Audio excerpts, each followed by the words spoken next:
যাকে আপনার বিবেক দিয়ে ক্যাপচার করে ফেলতে পেরেছেন, আয়ত্ত করে ফেলতে পেরেছেন, সে আবার আল্লাহ হলো কিভাবে?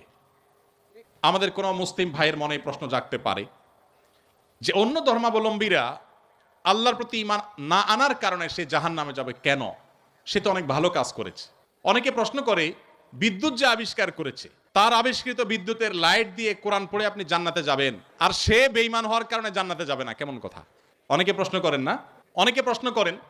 এই টাইপের আরো অনেক প্রশ্ন আছে, আমি আর উদাহরণে যাচ্ছি না, একটা দিয়ে আপনারা আশা করি বুঝতে পেরেছেন। খুব ইন্টারেস্টিং প্রশ্ন কিন্তু। যার বিদ্যুতের আলো দিয়ে কোরআন পড়ে পড়ে আপনি জান্নাতে যাবেন, সেই বিদ্যুতের আবিষ্কারক তিনি শুধু মুসলিম না হওয়ার কারণে জান্নাতে যাবেন না, কেমন যৌক্তিক কথা? আপনারা অনেক সময় দেখবেন সোশ্যাল মিডিয়াতে কোনো অমুসলিম খেলোয়াড় মারা গেছে বা অমুসলিম কোনো বড় স্টার তারকা মারা গেছে, তো লেখা হয় RIP, রেস্ট ইন পিচ।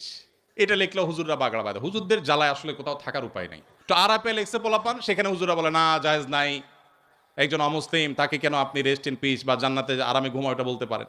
এই যে প্রশ্নটা, এই প্রশ্নটার অনেক টেকনিক্যাল উত্তর দেওয়া যায়। আমি একটা সংক্ষেপে খুব সহজ উত্তর দিই। আমি খুব সাদামাটা মানুষ, একজন টিপিক্যাল হুজুর, আপনারা সব শিক্ষিত মানুষ। দেখেন, বিদ্যুৎ যিনি আবিষ্কার করেছেন বা আপনি যে অমুসলিমের কথা বলছেন, যিনি ব্যক্তিগতভাবে অনেক ভালো মানুষ, অনেক কিছু, বাট ইমানটা নাই, অন্য ধর্মাবলম্বী কোনো মানুষ তাকে জীবদ্দশা যদি আপনি বলতেন ভাই চলেন জান্নাতে যাই, তিনি কিভাবে নিতেন এই কথাটাকে? আমি কি বোঝাতে পারি নাই আপনাদের? একজন অন্য ধর্মাবলম্বী, ধরেন একজন খেলোয়াড়ের নাম বলেন মুসলিম, মেসি, আপনি তো যাই বলেন মেসি ভাই চলো এসব বাদশা দিয়ে চলো জান্নাতে যাই, আপনার এই কথাটা কি সে ভালোভাবে নিবে? নিবে? জীবদ্দশায় যে সমস্ত অমুসলিমেরা তাদের জীবনে ভালো মন্দ যাই থাকুক না থাকুক, সে আলাপ সাইডে রেখে আসুন আমরা বাস্তবিক আলাপে আসি। একজন অন্য ধর্মাবলম্বী মানুষ, তাকে আপনি যদি বলতেন, যার জীবদ্দশা বিদ্যুতের আবিষ্কারককেই যদি আপনি পাইতেন এবং তাকে যদি আপনি বলতেন যে ভাই এসব বিদ্যুৎ বানানো ছাড়ে চলো জান্নাতে চলো, সে কি আপনার এই আহ্বানকে পজিটিভলি নিতেন? অন্য কোনো ধর্মের মানুষকে যদি আপনি বলতেন যে ভাই জান্নাতে চলো, সে জান্নাত বিশ্বাসিত করে না। আপনি জান্নাতে যাওয়ার আহ্বান করলেও এটাকে সে ডিনাই করত।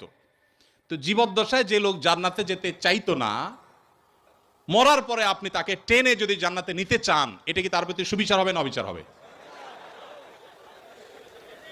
আমি কি বোঝাতে পেরেছি? মারার পরে এখন আপনি বলতেছেন RIP, রেস্ট ইন পিচ। ওয়ারেস সে জীবদ্দশায় তাকে আপনি জাহাজের শেকল দিয়ে বেঁধে টেনেও জান্নাতে নিতে পারতেন না। সে বলতো অসম্ভব, কি বলো তুমি, পাগল নাকি, আমি মুসলমান নাকি, কিসের জান্নাত, আমি যাব না। যে জীবদ্দশার জান্নাতে তাকে টেনে নেওয়া যাইতো না, মরার পর আপনি বলতেছেন হ্যাঁ অমুসলিম হয়েছে, তাতে কি হয়েছে, তার তো অনেক ভালো কাজ আছে, তাহলে কেন সে জান্নাতে যাবে না? এটা কেমন অবিচার? আপনার এই চাওয়াটাই তো অবিচার, আপনার এই চাওয়াটাই তো অযৌক্তিক। ভাইরা আমার,